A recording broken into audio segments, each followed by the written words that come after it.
ہم سب کے لیے یہ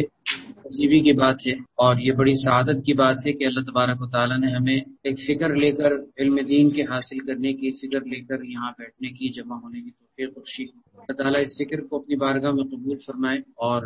اس فکر کو ذریعہ بنا دے کہ ہم سب دین کو سیکھنے والے بن جائیں، دین کو سیکھ کر آخرت کی تیاری کرنے والے اور آخرت کو بنانے والے بن جائیں۔ حقیقت یہ کہ اس دور کے اندر، اس گئے گزرے دور کے اندر، جبکہ چاروں طرف فتنوں کا ماحول ہے اور دنیا کی حرص و طمع اور لالچ نے آخرت کے تیاری کرنے پر ہمیں ایسا غفلت میں ڈال رکھا ہے۔ حقیقت یہ کہ بہت ساری اہم اور ضروری چیزیں زندگی کے اندر جو لازمی ہماری تخلیق کا حصہ ہیں، ہمارے تخلیق کا مقصد ہیں، ان بنیادی چیزوں سے بھی ہم غافل ہوئے ہیں۔ اس گئے گزرے دور کے اندر اس فکر کا پیدا ہو جانا کہ ہم کچھ دین کو سیکھنے والے بن جائیں، میں سمجھتا ہوں کہ یہ اللہ تبارک و تعالیٰ کی بہت بڑی نعمت اور بہت بڑا انعام ہے۔ اللہ تعالیٰ اس فکر کو مزید باقی رکھے اور مزید اس میں ترقی عطا فرمائے۔ اس وقت انشاءاللہ سردست کیونکہ ہماری یہ پہلی مجلس ہے، ہم علم دین کی اہمیت و ضرورت کو سمجھیں، اس کی حیثیت کو سمجھیں، اس کے حکم کو سمجھیں کہ ہمارے لیے علم دین کا حاصل کرنا کیوں ضروری ہے، علم دین کی اہمیت و ضرورت کتنی ہے۔ اس کی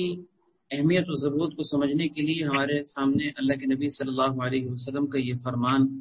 بہت بنیادی حیثیت رکھتا ہے کہ اللہ کے نبی صلی اللہ علیہ وسلم نے ارشاد فرمایا کہ علم دین حاصل کرنا ہر مسلمان پر فرض ہے۔ یہ حدیث ہم بچپن سے سنتے اور پڑھتے چلے آ رہے ہیں، لیکن اس حدیث کے الفاظ پر اگر ہم غور کریں تو ہمیں بہت کچھ اس کے اندر ملتا ہے کہ آپ صلی اللہ علیہ وسلم نے اس کو فرض قرار دیا۔ علماء نے لکھا ہے کہ فرض کا مطلب یہ ہے کہ جس طرح نماز پڑھنا ضروری ہے، صاحب حیثیت پر زکوٰۃ دینا ضروری ہے، رمضان المبارک کے روزے رکھنا ضروری ہے، تو یہ بھی دین کے فرائض میں سے ایک فرض ہے کہ انسان علم دین حاصل کرے۔ گویا کہ جس طریقے سے نماز پڑھنا ضروری ہے، علم حاصل کرنا بھی ضروری ہے۔ طلب العلم فریضۃ علی کل مسلم۔ البتہ اس کے اندر فرض کے دو درجے ہیں، فرض عین اور فرض کفایہ۔ فرض عین کا مطلب یہ ہوتا ہے کہ بقدر ضرورت دین کا علم حاصل کرنا ہر مسلمان پر ضروری ہے اور فرض عین کے درجے میں ہے۔ بقدر ضرورت کا مطلب یہ ہوتا ہے کہ اتنا علم حاصل کرنا کہ جس سے انسان زندگی حلال اور حرام کی تمیز کے ساتھ گزار سکے، اپنی بنیادی پیش آنے والے مسائل سے آگاہی حاصل کر سکے، اسے جائز و ناجائز کی پہچان ہو۔ اتنا علم حاصل کرنا تو ہر مرد اور عورت پر، بڑے اور چھوٹے پر، امیر اور غریب پر، چاہے وہ دنیا کی کسی فیلڈ اور کسی بھی شعبہ زندگی سے تعلق رکھتا ہو، اس کے لیے اتنا علم حاصل کرنا تو لازمی اور ضروری ہے اور فرض عین کے درجے میں ہے کہ جس کے حاصل کرنے کے بعد وہ اپنی زندگی کو دین کے مطابق گزار سکے۔ یہ ضروری نہیں کہ انسان عالم بنے، مفتی بنے، حافظ بنے، یہ ہر شخص کے اوپر ضروری نہیں۔ اگرچہ انسان کو اگر اللہ تبارک و تعالیٰ موقع دیں اور انسان آگے سے آگے بڑھ کر ان مراتب کو بھی حاصل کر سکے تو یہ بہت اعلیٰ درجے کی چیزیں ہیں، لیکن ہر شخص کے لیے عالم بننا ضروری نہیں۔ لیکن ہر شخص کے لیے یہ ضروری ہے کہ اس کو طہارت کے مسائل سے آگاہی ہو، اسے اپنی زندگی کے اندر پیش آنے والے معاملات کا پتہ ہو۔ اگر وہ ایک تاجر پیشہ ہے تو اسے تجارت کے دوران یہ معلوم ہو کہ کس طرح سے تجارت کی جاتی ہے اور کہاں تجارت کے اندر ایسی کوئی چیز کی جائے تو اس کی وجہ سے تجارت میں حرام معاملہ ہو جاتا ہے۔ اسی طرح اس کو یہ معلوم ہونا چاہیے کہ کھانے پینے کی، برتنے کی چیزوں میں کیا چیزیں حلال اور کیا چیزیں حرام ہیں۔ یہ اگر معلوم نہیں ہوگا تو اس معلوم نہ ہونے کی وجہ سے ایک تو انسان دین پر چل نہیں پائے گا، دوسرا یہ کہ اس معلوم نہ ہونے کی وجہ سے وہ گناہگار بھی ہوگا کیونکہ اس نے ایک فرض کو ترک کیا ہے۔ علم دین حاصل کرنا اس کے دو درجے ہیں، ایک درجہ تو فرض عین یعنی بقدر ضرورت علم حاصل کرنا، اور دوسرا درجہ فرض کفایہ کہ ضرورت سے زائد علم حاصل کرنا، اتنا علم حاصل کرنا کہ انسان دوسروں کے لیے رہنمائی کا ذریعہ بنے۔ یہ درجہ دوسرا درجہ ہے۔ یہ درجہ علم دین کا حاصل کرنا فرض کفایہ کے درجے میں ہے، جس کا مطلب یہ کہ کچھ لوگوں کے اگر فرض کفایہ کے درجے کو حاصل کرنے کی وجہ سے سب لوگوں کی ذمہ داری ادا ہو رہی ہے تو اس سے انسان گناہگار نہیں ہوں گے، تمام لوگ گناہگار نہیں ہوں گے، کیونکہ لوگوں کو بتانے والے، رہنمائی کرنے والے کچھ نہ کچھ لوگ معاشرے میں موجود ہیں۔ انہوں نے لکھا ہے کہ کسی علاقے میں، کسی بستی میں اگر کہیں کوئی ایسا شخص نہ ہو جو ضرورت سے زائد علم رکھتا ہو یعنی عالم ہو اور وہ لوگوں کی رہنمائی کرتا ہو، اگر ایسا کوئی بھی شخص نہیں تو سارے علاقے والے گناہگار ہوں گے، اس لیے کہ ان کو اگر مثال کے طور پر نکاح، شادی بیاہ کے معاملات میں نماز روزے اور حج کے معاملات میں اگر کسی چیز کی ضرورت پڑتی ہے وہ کہاں رجوع کریں گے؟ تو اس سے پورا علاقہ گناہگار ہو جائے گا۔ علم دین حاصل کرنا یہ فرض ہے، فرض عین ہے بقدر ضرورت، اور فرض عین کے ساتھ فرض کفایہ ہے ضرورت سے زائد کا درجہ۔ اس طرح حدیث میں آتا ہے، لیکن نبی صلی اللہ علیہ وسلم نے ارشاد فرمایا کہ جو آدمی علم دین حاصل کرنے کے لیے کوئی راستہ طے کرتا ہے، اللہ تعالیٰ اس کے ذریعے سے جنت کا راستہ اس کے لیے آسان فرما دیتے ہیں، جنت کا راستہ آسان فرما دیتے ہیں۔ حدیث میں اللہ کے نبی صلی اللہ علیہ وسلم نے فرمایا کہ جب کوئی شخص علم دین حاصل کرنے کے لیے چلتا ہے تو اللہ رب العزت کی طرف سے مقررہ فرشتے اس کی رضا اور خوشنودی کے لیے، اس کو خوش کرنے کے لیے، اس کے اعزاز کے طور پر اس کے قدموں کے نیچے اپنے پر بچھاتے ہیں۔ مشکوٰۃ شریف کی روایت ہے کہ عالم کی فضیلت عابد کے مقابلے میں ایسی ہے جیسے کہ 14ویں کا چاند تمام ستاروں کے سامنے اس کی حیثیت ہوتی ہے۔ 14ویں کا چاند، آپ کو سوچیں کہ ایک چاند ہی ستاروں کے آگے کتنی حیثیت رکھتا ہے، اور اس کی روشنی کا کیا، کوئی ستارے تو اس کے سامنے کوئی جوڑ ہی نہیں بنتا۔ ایک چاند کو جو خوبصورتی اور اللہ رب العزت نے جو اس کو چاندنی دی ہوتی ہے، وہ چاند 14ویں کا نہ بھی ہو تب بھی ستاروں سے کتنا اعلیٰ اور نمایاں ہے۔ لیکن فرمایا کہ 14ویں کا چاند جس طریقے سے ستاروں کے آگے ایک نمایاں حیثیت رکھتا ہے، اسی طرح ایک دین کا علم سیکھنے والے کی حیثیت عابد کے مقابلے میں ایسے ہی ہے۔ یہ بخاری و مسلم کے اندر یہ روایت ہے کہ من یرد اللہ بہ خیرا یفقہہ فی الدین، کہ جس کے ساتھ اللہ خیر کا، بھلائی کا ارادہ کرے، اللہ تبارک و تعالیٰ اس کو دین کی سمجھ بوجھ عطا کر دیتے ہیں۔ جس کے ساتھ اللہ کا خیر و بھلائی کا ارادہ ہو۔ اس سے معلوم یہ ہوا کہ اگر علم دین حاصل کرنے کے لیے انسان کو توفیق مل رہی ہے تو اس کو یہ سمجھ لینا چاہیے کہ اللہ نے اس کے ساتھ بھلائی کا ارادہ کر لیا۔ یہ کتنی بڑی بات ہے۔ اسی طرح حدیث میں آتا ہے، ترمذی شریف کی روایت ہے، جو آدمی علم دین کے طلب کرنے میں نکلتا ہے، کوشش کرتا ہے، اپنے گھر سے نکلتا ہے علم دین کے حصول کے لیے، تو جب تک وہ واپس نہ لوٹے اس وقت تک وہ فی سبیل اللہ یعنی اللہ کے راستے میں ہوتا ہے۔ اللہ اکبر، یعنی اللہ کے راستے میں، جیسے مجاہد فی سبیل اللہ جہاد کے لیے اللہ کے راستے میں نکلتے ہیں، اسی طرح یہ فی سبیل اللہ وہ شخص بھی ہوتا ہے جو اپنے گھر سے علم دین حاصل کرنے کے لیے نکل رہا ہوتا ہے۔ ایک حدیث میں ہے، اللہ کے نبی صلی اللہ علیہ وسلم نے ارشاد فرمایا، بخاری میں بھی ہے اور مسلم میں بھی یہ روایت ہے کہ رشک کرنے کے قابل 2 افراد۔ ہم رشک دنیا میں بہت سارے لوگوں کو دیکھ کر رہے ہوتے ہیں کہ اس کے پاس یہ چیز ہے، اس کے پاس وہ چیز ہے، کاش کہ میرے پاس بھی ہو۔ یہ رشک کرنا کہلاتا ہے، قابل رشک نگاہ سے جیسے دیکھتے ہیں کسی کو۔ فرمایا رشک کرنے کے قابل تو 2 ہی طرح کے لوگ ہیں، ایک وہ شخص کہ جس کو اللہ نے مال دیا ہو اور اس مال کو حق راستے میں خرچ کرنے کی اس کو توفیق بخشی ہو، یعنی دین کے کام میں، آخرت کی تیاری میں، صدقے کے کاموں میں، لوگوں کے کام آنے کے معاملات میں، یعنی وہ اپنے مال کو بہتر سے بہتر انداز میں آخرت کی تیاری کے کاموں میں خرچ کر رہا ہو۔ تو یہ شخص جو مالدار، جس کو اللہ نے مال دیا اور مال کو صحیح طریقے پر خرچ کرنے کی توفیق بخشی، یہ شخص اس قابل ہے کہ اس کے اوپر رشک کیا جائے۔ رشک کا مطلب کیا کہ یعنی دیکھ کر اس کو یہ سوچا جائے کہ کاش کہ اللہ مجھے بھی مال دیتا اور میں بھی اسی طریقے سے دین کے کاموں میں، آخرت کی تیاری میں، صدقہ جاریہ کے کاموں میں اس مال کو خرچ کرتا۔ تو ایک رشک کے قابل تو یہ شخص ہے۔ دوسرا فرمایا رشک کے قابل وہ شخص ہے کہ جس کو اللہ نے علم عطا کیا ہو اور وہ اس علم پر خود بھی عمل کرتا ہو اور لوگوں کو بھی سکھاتا ہو۔ اللہ اکبر، یعنی کیا مطلب کہ جو علم حاصل کر کے خود اس کے مطابق زندگی گزار رہا ہے اور لوگوں کو بھی وہ دین کا علم سکھا رہا ہے، یہ شخص قابل رشک ہے، کیونکہ اس شخص کو دیکھ کر انسان کو رشک کرنا چاہیے کہ کاش کی یہ نعمت اللہ مجھے بھی نصیب کر۔ تو رشک کرنے کے قابل تو یہ چیزیں تھیں، لیکن آج ہم معاشرے کے اندر دیکھیں تو ہم کسی کی دنیاوی چیزوں کو دیکھ کر، اس کی دنیاوی ترقی کو دیکھ کر، اس کے عہدے اور منصب کو دیکھ کر، اس کی دولت کو دیکھ کر، اس کی دنیاوی چمک اور دمک کو دیکھ کر ہم یہ سوچ رہے ہوتے ہیں کہ کاش کہ مجھے بھی یہ چیز مل جائے۔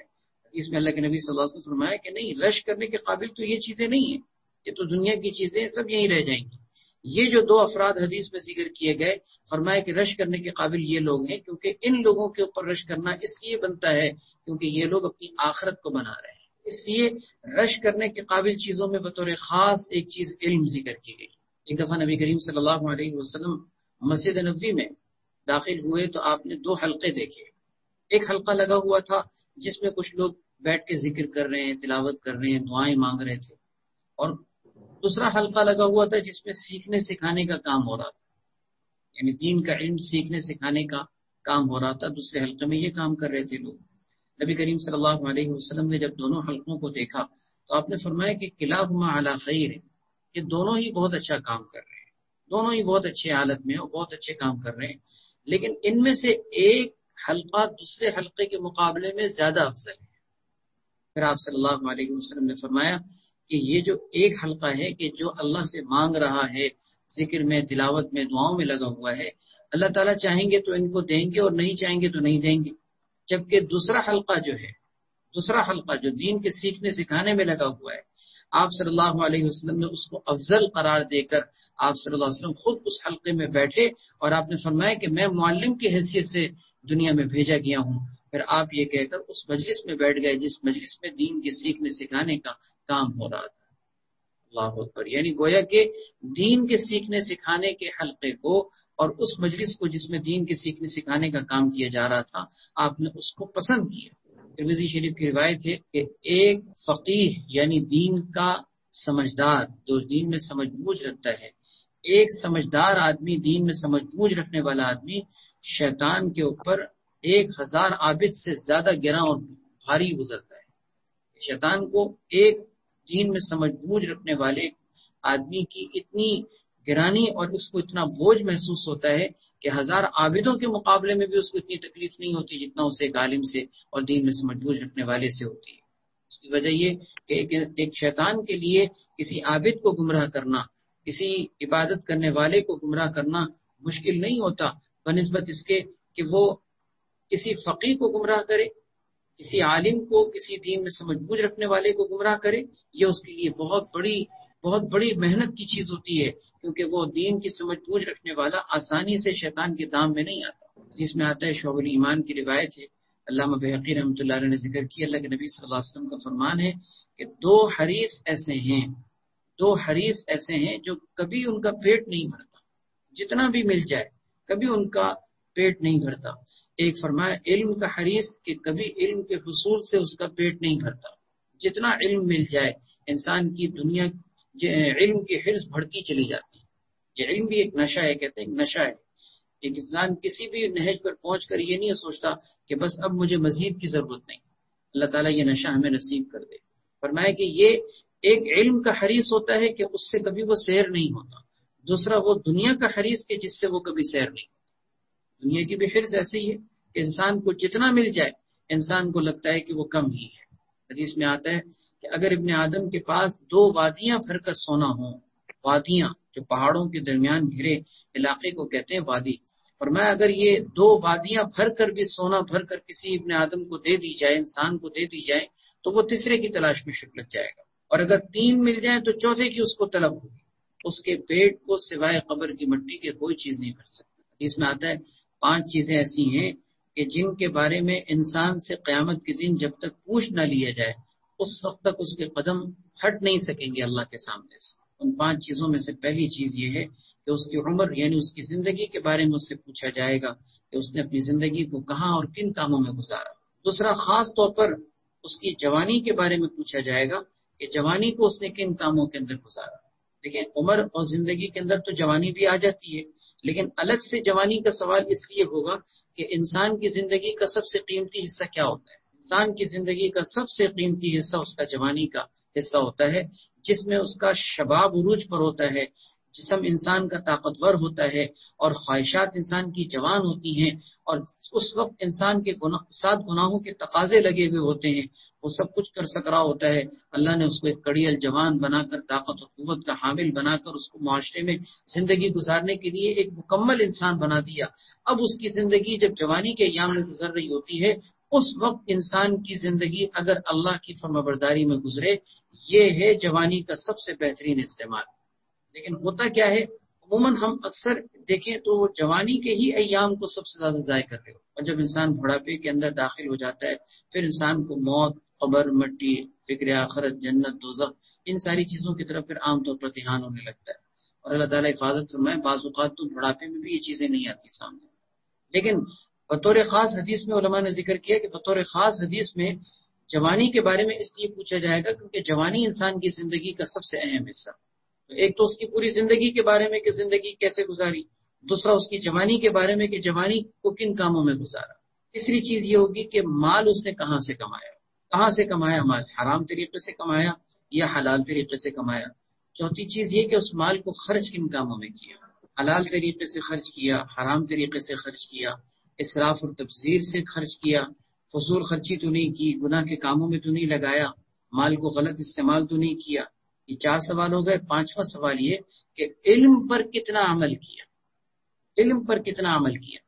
آج ہمیں بہت ساری چیزیں پتہ ہیں، خود سوچئے ہم میں سے کس کو نہیں پتا کہ سود حرام ہے، ہم میں سے کس کو نہیں پتا کہ جھوٹ حرام ہے، ہم میں سے کس کو نہیں پتا کہ غیبت حرام ہے۔ ہر شخص جانتا ہے کہ نماز فرض ہے، ہر شخص جانتا ہے کہ بدنظری حرام ہے، ہر شخص جانتا ہے کہ حرام نہیں کھانا چاہیے، ہر شخص کو یہ ساری باتیں پتہ ہوتی ہیں، لیکن اس کے باوجود ہم اپنے علم پر کس حد تک عمل کر رہے ہیں، ہم اپنے علم پر کس حد تک عمل کرنے والے ہیں۔ یہ چیز اگر دیکھی جائے تو ہم اس کے اندر بڑے پیچھے نظر آتے۔ وجہ اس کی یہ ہے کہ علم جو ہے وہ انسان کا نافع بنتا ہے، نافع، تو پھر انسان عمل پہ آ جاتا ہے۔ نافع کا مطلب ہوتا ہے نفع پہنچانے والا۔ علم تو بہت سارا ہے، دیکھیں معلومات جیسے ہوتی ہے نا، انفارمیشن ہوتی ہے، مختلف قسم کی ہمارے پاس نالج ہے، انفارمیشن ہے۔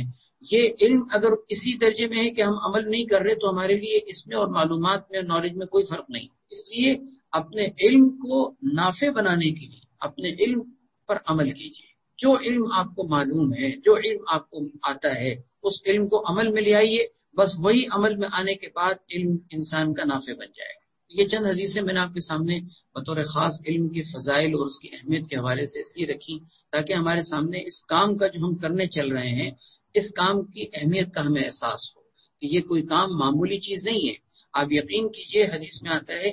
ایک گھڑی بھی اگر علم کا مذاکرہ کر لیا جائے، یہ ساری رات نفل پڑھنے سے بہتر ہے، ساری رات نفل پڑھنے سے بہتر ہے۔ اللہ اکبر۔ ہم جو علم حاصل کرنے کے لیے ایک سلسلہ شروع کر رہے ہیں اور اللہ تعالی نے چاہا تو اس سلسلے سے انشاءاللہ ہم سب کو فائدہ ہوگا، اس کو معمولی حیثیت سے نہ لے کہ ہم یہ کوئی عام سا کام کر رہے ہیں، نہیں، یہ بہت بڑا عبادت کا کام ہم کر رہے ہیں انشاءاللہ۔ اور انشاءاللہ ہماری کوشش یہ ہوگی کہ ہمارے یہ ہفتہ وار سلسلہ انشاءاللہ پابندی سے چلتا رہے اور اس کے اندر ہمیں زیادہ سے زیادہ فائدہ حاصل ہو۔ اللہ پاک آپ لوگوں کے آنے کو، جمع ہونے کو سب کو قبول فرمائے۔